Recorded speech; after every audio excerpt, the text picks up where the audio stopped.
المكونات أحبابي، عندي كيلو لحمة هون، 20% منه لحم غنم، 80% لحم بقر.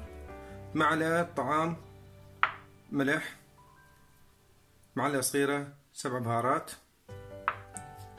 عبارة عن بصلة، واللي بده يحط بصلتين ما بيأثر، وكم عرق بقدونس، وإذا بدكم نضيف عليه كمان فلفلة ما بيأثر. نروح هلا على طريقة التحضير. يلا بسم الله. نضيف ال7 بهارات،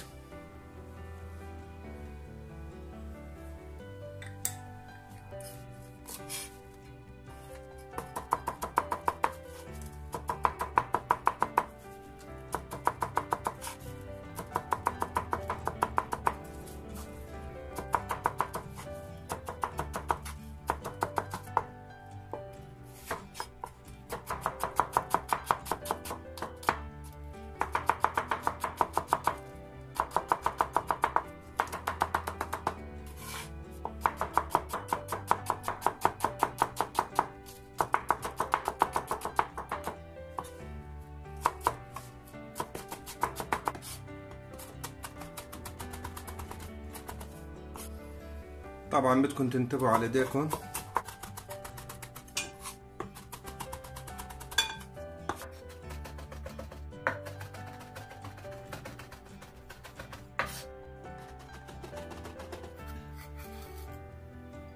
وهلا بدي اخلط المكونات مع بعضها. بسم الله.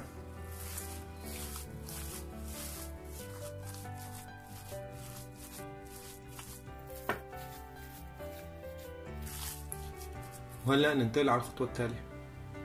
هلا بعد ما حميت عندي المقلاية بدنا نشكل سياخ. هلا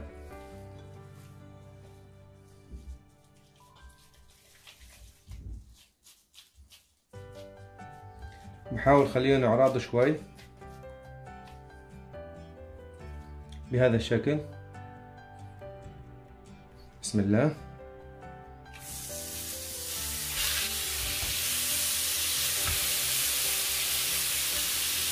بخليها من 4 ل 5 دقايق على كل وش مشان تحتفظ بالعصارة جواتها، ما بخليها تطول كثير مشان ما تنشف وتبرد.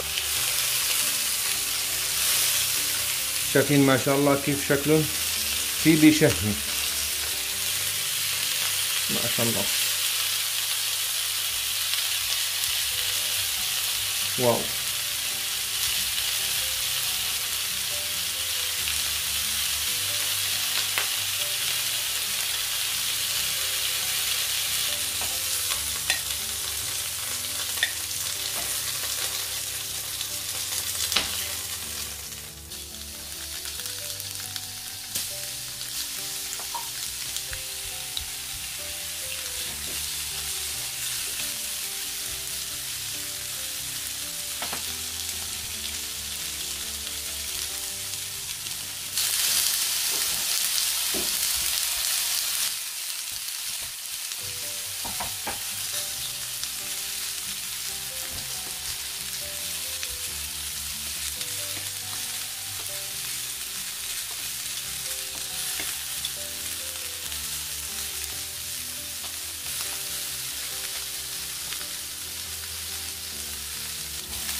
طبعا اخواني بالنسبة للتدخين انا لنفسي ولاولادي ما بدخنه، ولكن اللي بده يدخنه هي الطريقة. بولع فحمة وبضيف عليها شوية زيت عادي، وبسكر بحطها بقلب الفرن. طبعا الفرن يكون طافي،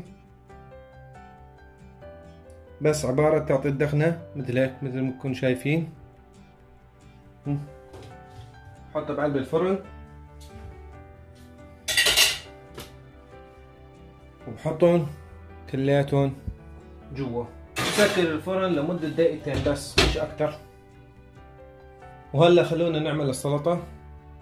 بالنسبة للسلطة أحبابي في عندي هون حبة بصل حلو، بقدونس، معلقة صغيرة ملح، معلقة صغيرة سماق.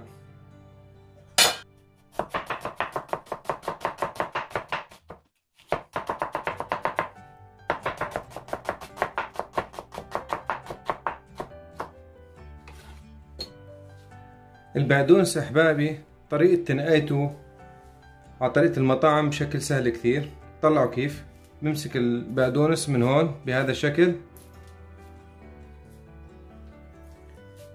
بيصفي عندي بس الورق من هون والعودان من هون.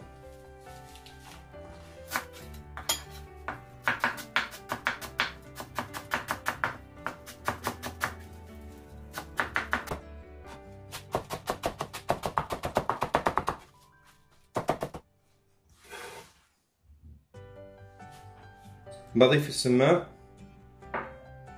رشة الملح، بخلط المكونات مع بعضها،